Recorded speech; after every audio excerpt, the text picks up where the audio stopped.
Assalamualaikum warahmatullahi wabarakatuh. Hai semua, kami dari kelompok 2 ingin mempresentasikan hasil diskusi kami dengan topik syirkah. Nah, di topik kali ini kami akan membahas beberapa materi, yaitu pengertian syirkah, rukun dan syarat syirkah, macam-macam syirkah yang terbagi menjadi 7, yaitu ada syirkah inan, syirkah abdan, syirkah wujuh, syirkah mufawadah, mudarabah, musakoh, muzaraah, dan mukhabarah. Sebelum masuk ke materinya, izinkan kelompok 2 untuk memperkenalkan diri ya. Kami beranggotakan 9 orang, yaitu Desi Pratiwiandayani, Aura Syakirah, Adinda Yulia Maharani, Naufal Rafif, Muhammad Rafli, Imam Febrian Syammulyadi, Rikaldo Wijaya Putra, Fajar Nuriski, serta Yuma Hestu Maulana. Yuk kita langsung masuk ke penjelasan yang pertama, yaitu pengertian syirkah yang akan dijelaskan oleh Desi Pratiwiandayani. Nah, materi pertama yang akan aku jelaskan yaitu mengenai pengertian syirkah. Secara bahasa, kata syirkah yang memiliki arti al-ikhtilat, yaitu perseroan atau percampuran antara dua bagian atau lebih, sehingga tidak ada lagi yang dapat dibedakan antara bagian yang satu dengan bagian yang lain. Sedangkan menurut istilah, kerjasama syirkah adalah keikutsertaan antara dua orang atau lebih dalam suatu usaha dengan modal yang sudah ditetapkan berdasarkan kesepakatan serta perjanjian antara pihak yang bersangkutan untuk menjalankan suatu usaha dengan tujuan memperoleh keuntungan bersama. Adapun pengertian syirkah menurut ulama Hanabilah dan ulama Syafi'iyah. Ulama Hanabiyah berpendapat al-ijtima'u fistihqaqan aw tasarruf, yang artinya syirkah dimaknakan dengan perhimpunan kewenangan atau pengolahan harta. Sedangkan menurut ulama Syafi'iyah, subutul haqqi fi syai'in lisnaini fa aksaru al jihanti syuyu, yang artinya ketetapan hak pada sesuatu yang dimiliki dua orang atau lebih dengan cara yang masyhur. Selanjutnya yaitu rukun dan syarat syirkah yang akan dijelaskan oleh Imam Febrian Syammulyadi. Saya di sini akan menjelaskan hukum dan syarat syirkah. Rukun syirkah terbagi menjadi 3, yaitu 1. Ada zigotnya, yaitu lafaz akad atau ijab kabul. Yang kedua, ada orang yang berakad, syaratnya harus memiliki kecakapan melakukan tasharruf.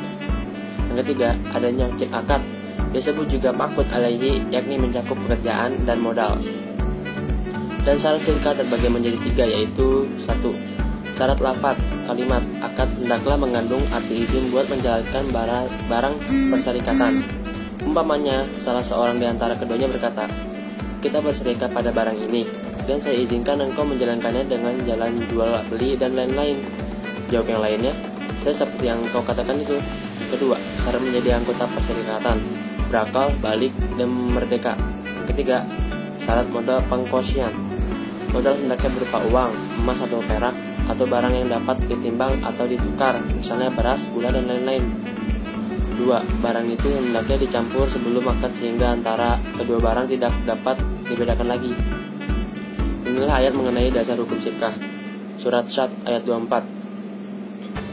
Qala laqad dolamaka bisu'alna jilatilani aji wa in kasiram mana ulato ila layabgi ba'duhum ala ba'd illal ladzina amanu wa amilus solihati wa qalilum mahum wa donna daudu innama fattanahu fastaghfara rabbahu wa harra raki'aw wa anaba.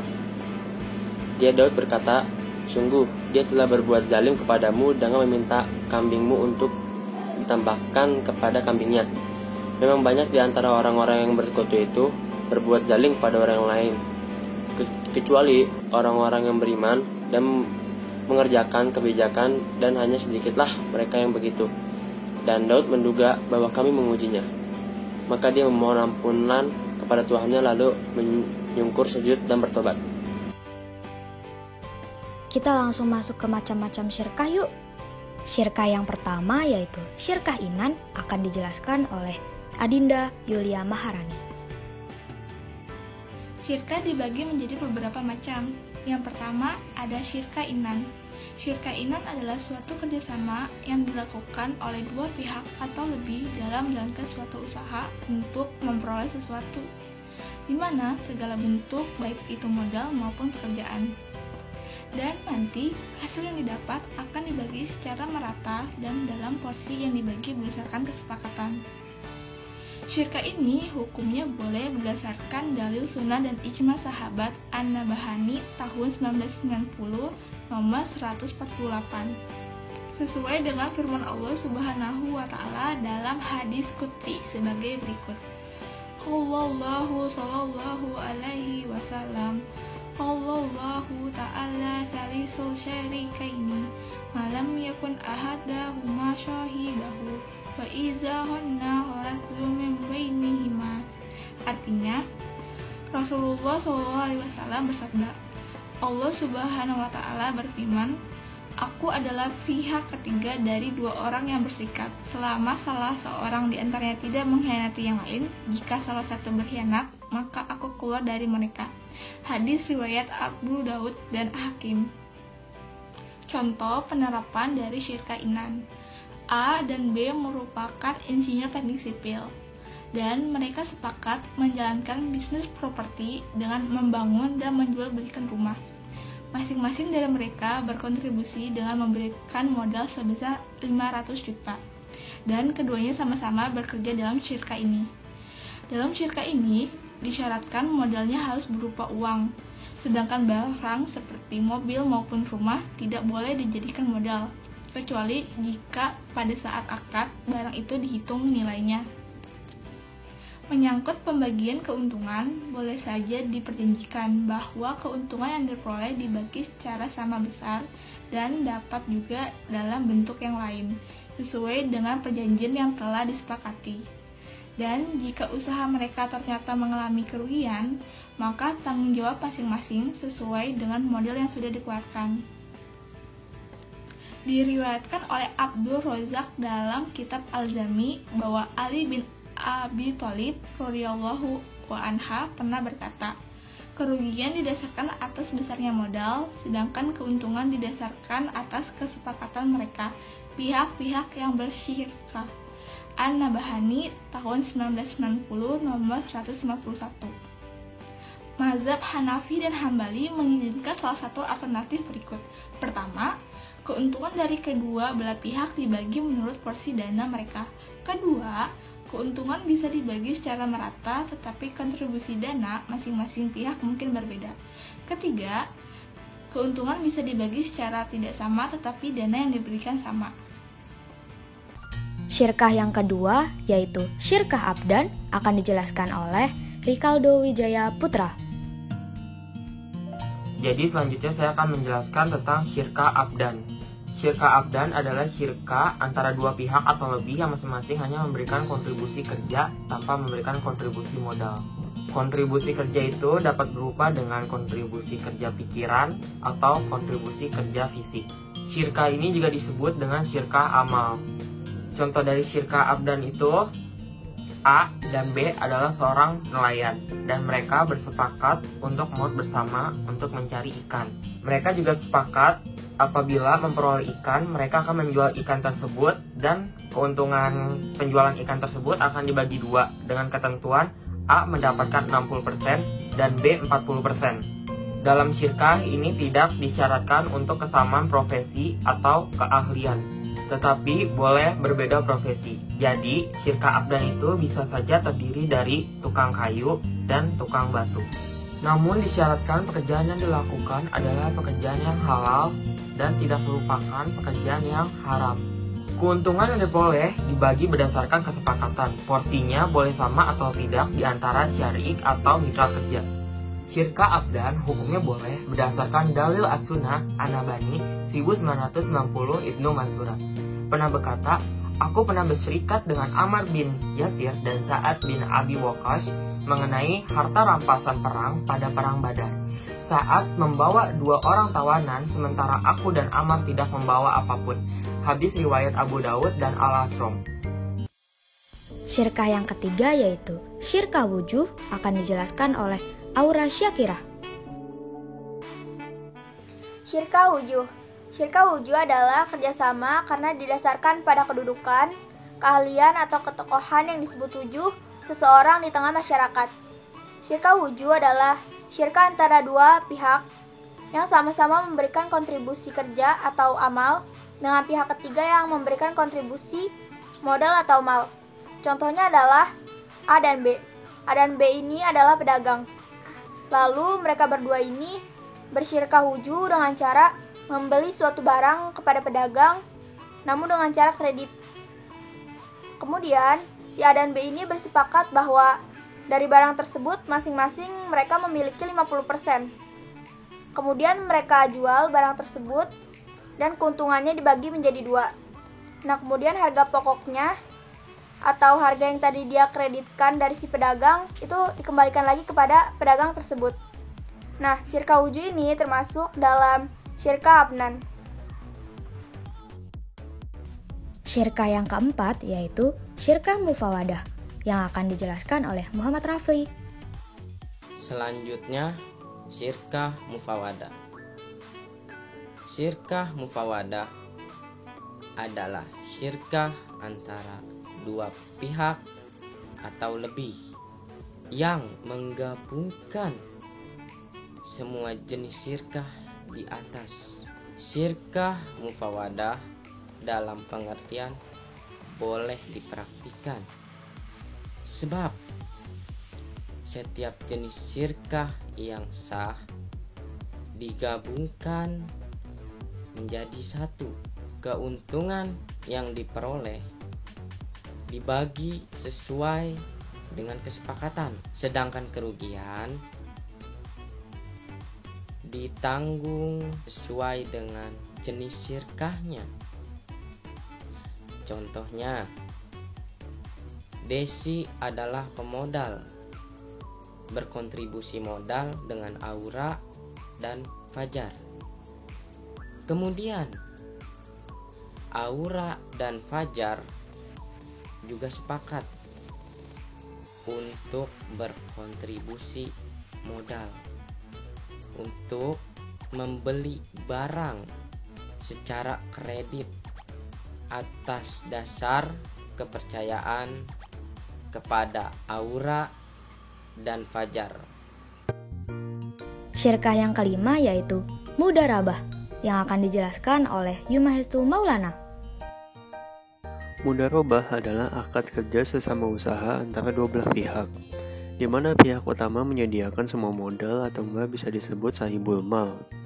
Pihak lainnya menjadi pengelola atau pengusaha atau enggak yang bisa disebut mudarib.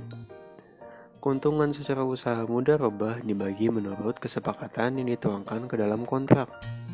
Namun apabila mengalami kerugian, kesepakatan itu ditanggung jawab oleh si pemilik modal selama kerugian tersebut bukan akibat kelalaian si pengelola. Seandainya kerugian itu diakibatkan oleh kecurangan atau kelalaian si pengelola, maka pengelola harus bertanggung jawab atas kesalahannya tersebut. Kontrak dibagi hasil disepakati di depan sehingga bila terjadi keuntungan, pembagiannya akan mengikuti kontrak bagi hasil tersebut. Misalkan kontrak bagi hasil adalah pembandingannya 60/40, di mana pengelola mendapatkan 60% dari keuntungan dan si pemilik modal mendapatkan 40% dari keuntungan. Mudarabah sendiri dibagi menjadi 2. Yang pertama itu mudarabah mutlaqah, dan yang kedua itu mudarabah muqayyadah. Mudarabah mutlaqah merupakan bentuk kerjasama antara si pemilik modal dan si pengelola yang cakupannya sangat luas dan tidak dibatasi oleh spesifikasi jenis usaha, waktu, dan daerah bisnis. Mudarabah muqayyadah adalah kebalikan dari mudharabah mutlaqah, yaitu usaha yang dijalankan dengan dibatasi oleh jenis usaha, waktu, dan tempat usaha. Ada juga hadis mudharabah yang diriwayatkan oleh Imam Ibnu Majah dari Syuhaib. Nabi Muhammad SAW bersabda, "Al-bai'u ila ajal wal muqaradah salasun fihinnal barakah wa ikhlatul burri bisya'iri lil bayti lil bayi." Nabi Muhammad bersabda, ada 3 hal yang mengandung berkah: jual beli tidak secara tunai, muqaradah atau mudharabah, dan mencampur gandum halus dengan gandum kasar atau bisa disebut jawarud, untuk keperluan rumah tangga, bukan untuk dijual. Syirkah yang keenam yaitu musaqah akan dijelaskan oleh Fajar Nuriski. Selanjutnya adalah musaqah. Musaqah adalah kerjasama antara pemilik kebun dan petani. Pemilik kebun menyerahkan kepada petani agar dipelihara dan hasil panennya nanti akan dibagi menjadi 2 menurut persentase yang ditentukan pada waktu akad. Menurut kesepakatan bersama, Rasulullah SAW bersabda, artinya, sesungguhnya Nabi Muhammad SAW telah menyerahkan kebun beliau kepada penduduk Khaybar agar dipelihara oleh mereka. Dengan perjanjian mereka akan diberi sebagian dari penghasilannya, baik buah-buahan atau hasil tanaman palawija. Hadis riwayat Muslim. Konsep musaqah merupakan konsep kerjasama yang saling menguntungkan antara kedua belah pihak atau simbiosis mutualisme. Tidak jarang, para pemilik lahan tidak memiliki waktu luang untuk merawat perkebunannya. Sementara, di pihak lain ada petani yang memiliki banyak waktu luang, namun tidak memiliki lahan yang bisa digarap. Dengan adanya sistem kerjasama musaqah, setiap pihak akan sama-sama mendapatkan manfaatnya. Syirkah yang ketujuh yaitu muzara'ah dan mukhabarah akan dijelaskan oleh Naufal Rafif Zafarani. Selanjutnya yaitu muzara'ah dan muhabarah. Muzara'ah merupakan bentuk kerjasama dalam bidang pertanian antara pemilik lahan dengan petani penggarap. Dalam kerjasama ini, benih tanaman berasal dari si petani penggarap. Selanjutnya yaitu muhabarah. Muhabarah merupakan bentuk kerjasama dalam bidang pertanian antara pemilik lahan dengan petani penggarap juga. Dalam kerjasama ini, benih tanaman berasal dari pemilik lahan. Terkadang muzara'ah dan muhabarah sering diidentikan atau disama-samakan. Namun sebenarnya mereka berbeda. Perbedaannya yaitu, kalau muzara'ah benih tanaman berasal dari petani penggarap, kalau muhabarah benih tanaman berasal dari si pemilik lahan. Muzara'ah dan muhabarah ini sudah dikenal lama sejak masa Rasulullah SAW. Dalam hal ini, pemilik lahan akan memberikan lahannya kepada petani penggarap untuk ditanami dan dipelihara dengan pembagian persentase tertentu dari hasil panen. Di Indonesia, khususnya kawasan pedesaan, kedua model penggarapan tanah itu sama-sama dipraktikkan oleh masyarakat petani. Dan landasan syariatnya yaitu ada pada hadis dan ijma ulama. Hadis yang bersumber dari As-Sa'id dan diriwayatkan oleh Abu Dawud. Bismillahirrahmanirrahim. Kunta syariki fil jahiliyati fakunta khaira syarikin la tudarini wal atumarini. Dari Sa'id radhiyallahu an bahwa ia berkata kepada Nabi sallallahu alaihi wasallam, "Engkau pernah menjadi kongsiku pada zaman jahiliyah. Ketika itu engkau adalah kongsiku yang paling baik. Engkau tidak menyelisiku dan tidak berbantah-bantahan denganku." Sahih Ibnu Majah, hadis 1853. Sekian video penjelasan materi syirkah dari kelompok kami. Kurang lebihnya mohon maaf. Wassalamualaikum warahmatullahi wabarakatuh.